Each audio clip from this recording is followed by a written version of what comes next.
నమస్తే అండి, welcome to tree media devotion.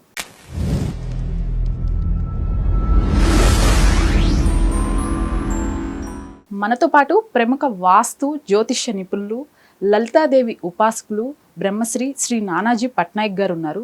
Sir నమస్తే. శ్రీమాత్రే నమః. శ్రీ విశ్వవసు నామ సంవత్సరంలో మిథున రాశి వారికి ఆదాయ వ్యయాలు, అలానే రాజపూజ్యం, అవమానాలు ఎలా ఉండబోతున్నాయి సార్? వీరికి పంచాంగం గణకంలో మనం చూసుకున్నట్లయితే ఆదాయం చాలా చక్కగా ఉంది. 14 అంటే 14 లక్షలు సంపాదిస్తే 2 లక్షలు ఖర్చు అని చూపిస్తుంది. ఫైన్, బాగుంది. అలాగే రాజ్యపూజ అవమానం తీసుకుంటే కూడా 4, 3 అంటే మెచ్చుకునే వాళ్ళ సంఖ్య 4 ఉంటే అవమానించే వాళ్ళ సంఖ్య 3 ఉంది. సో దీని గురించి మనం పెద్దగా బాధపడాల్సిన అవసరం ఏమీ లేదు. అయితే ఇక్కడ ఆదాయం ఉంది, కానీ 2వ స్థానంలో కుజుడు వెళ్తున్నాడు ఒక 2-3 నెలల పాటు. కాబట్టి ఈ ఆదాయము బిజినెస్ రిలేటెడ్ సంబంధించిన ఆదాయాల విషయంలో కుటుంబ సభ్యులతో ఏదైనా ఘర్షణ ఇస్తుంది ఇక్కడ.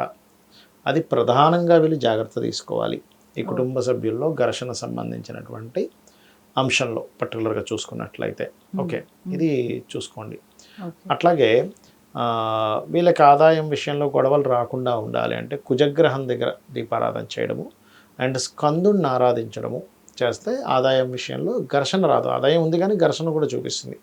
ఇవి ప్రధానంగా తీసుకోవాలి. ఇక రాజ్యపూజ అవమానం విషయంలో అవమానం తగ్గాలి అనుకుంటే మాత్రం వీళ్ళు చేయవలసింది ఎక్కువగా సూర్య నమస్కారాలు చేసుకుంటే చక్కగా వీళ్ళకి అవమానం అనేటువంటిది రాకుండా ఉంటుంది. వీరికి ఈ రాశి వారికి సార్ జాబ్ పరంగా ఎలా ఉండబోతుంది? వీరు ఏ ఏ రంగాల్లో వీరికి గ్రోత్ ఉంటుంది?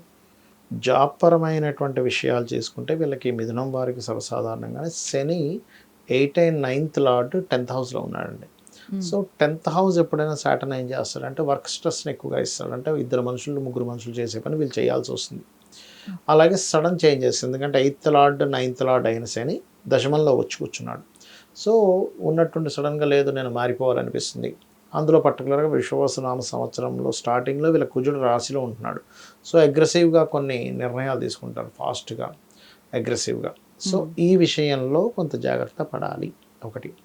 ఇక రెండవది ఏంటంటే ఈ మార్పులు, తొందరపడి మార్పులు చేయకపోవడం మంచిది వీరికి. బట్ ఎంత లేదన్నా మార్పుని ఇస్తుంది ఇక్కడ గ్రహం అనేటువంటిది, ఎందుకంటే ఈ శని ఎప్పుడైతే దశమంలో ఉన్నాడో అటువంటిది. అయితే వీళ్ళకి దాని యొక్క ప్రభావం తక్కువగా పడాలి అంటే కనుక ఓం అనాకలిత సాదృశ్య జుబుక శ్రీ విరాజితాయ నమః కానీ లేనట్లయితే దశమశని ఉన్నందుకు ఓం మాణిక్య మకుటాకార జానుద్వయ విరాజితాయ నమః ఖచ్చితంగా మంచి ఫలితాలు ఇస్తుంది. వీరికి ఫైనాన్స్ ఎలా ఉండబోతుంది సార్? ఫైనాన్షియల్ మ్యాటర్స్ విషయం కనుక చూసుకుంటే ఎట్లాగో ఆదాయ వ్యయాల్లో ఆదాయం ఎలాగో మనకి 11 ఉంది కాబట్టి 14 ఉంది కాబట్టి నో నీడ్ టు వరీ, బాగానే ఉందని చెప్పుకోవచ్చు. ఎందుకంటే గురువు కూడా రాశిలోకి వస్తున్నాడు కదా, ఫైనాన్షియల్ మ్యాటర్స్ని మంచి ఫలితాలు ఇస్తాడు అక్కడ. ముఖ్యంగా ప్రతి రాశి వారికి కూడా ఈ రాహుకేతువులు, అలానే శని, గురువులు, ఈ 4 ప్లేస్మెంట్స్ మారుతూ ఉంటాయి. అవునమ్మా. మరి వీరికి ఎలాంటి ఫలితాలు ఉండబోతున్నాయి సార్ వాటి వల్ల? ఎందుకంటే మీరు అడిగింది కరెక్టే. ఎందుకంటే ఇక్కడ మెయిన్గా మేజర్ ప్లానెట్సే చూసుకుంటాం ఇప్పుడు సంవత్సర ఫలితాల్లో.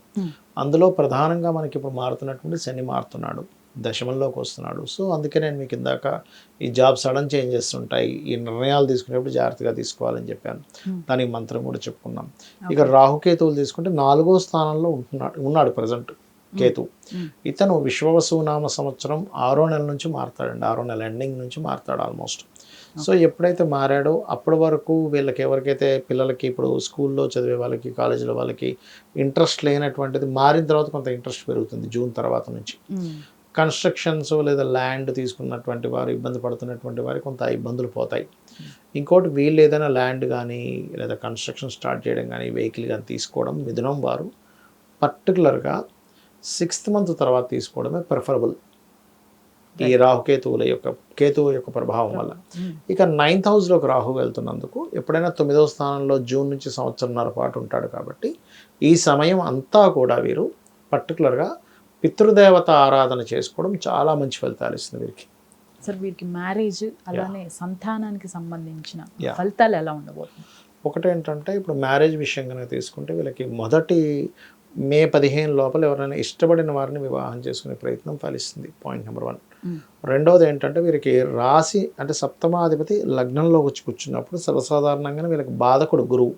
సో ఎప్పుడైతే గురువు బాధకుడు అయ్యాడో పార్ట్నర్స్ నుంచి లేదా జీవిత భాగస్వామి నుంచి లేదా ఒక పెళ్ళి అనుకుంటే వాళ్ళ నుంచి ప్రెజర్ అనేది వీళ్ళకి కొంత జరుగుతూ ఉంటుంది. అది మాత్రం కొంత చూపిస్తుంది స్టార్టింగ్లో. బట్ విశ్వవసునామ సంవత్సరం జూన్ తర్వాతే వివాహ సంబంధించినవి ప్రయత్నాలు చేయడం కూడా మంచిది అని చూపిస్తుంది వీరికి. వీరికి అసలు ఆరోగ్యపరంగా ఎలా ఉండబోతుంది సార్?